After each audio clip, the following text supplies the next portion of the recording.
American પ્રમુખ Donald ટ્રમ્પે ભારતીય સમય મુજબ આજે સવારે 6:30 વાગે રાષ્ટ્રજોગ સંબોધન કર્યું। ઇઝરાયલ સાથે મળીને ઈરાન ઉપર હુમલા શરૂ કર્યાને 1 મહિનાથી વધુ સમય વીતી ગયો છે, ત્યારે આ તેમનું પહેલું મોટું ભાષણ હતું। ટ્રમ્પે સ્પષ્ટ કર્યું કે અમેરિકા આગામી અઠવાડિયામાં ઈરાન વિરુદ્ધ પોતાના સૈન્ય અભિયાનને વધુ તેજ કરશે। ભલે પડદા પાછળ વાતચીત ચાલી રહી હોય, પણ અમેરિકા ઈરાનના તેલ ઇન્ફ્રાસ્ટ્રક્ચર અને પરમાણુ મથકો પર ગમે ત્યારે હુમલો કરી શકે છે। 20 મિનિટના સંબોધનમાં ટ્રમ્પે હોર્મુઝની ખાડીના બ્લોકેજ અંગે પણ મહત્વનું નિવેદન આપ્યું।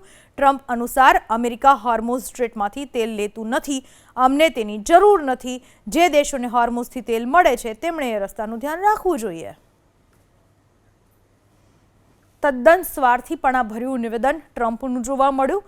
અત્યારે અમેરિકા અને ઇઝરાયલના ઈરાન પરના હુમલાના કારણે બધા જ દેશો ચિંતામાં મુકાઈ ચૂક્યા છે। હોર્મુઝ સ્ટ્રેટ પર અનેક ટેન્કરો ફસાઈ ચૂક્યા છે અને ટ્રમ્પે નફટાઈ ભર્યું નિવેદન કરી દીધું કે અમને એમાંથી કોઈ જ મતલબ નથી, અમે ત્યાંથી તેલ આયાત કરતા નથી, અમેરિકા હોર્મુઝ પાસેથી તેલ લેતું નથી, અમને જરૂર નથી। જે દેશોને હોર્મુઝથી તેલ મળે છે એણે આ રસ્તાનું ધ્યાન રાખવું જોઈએ।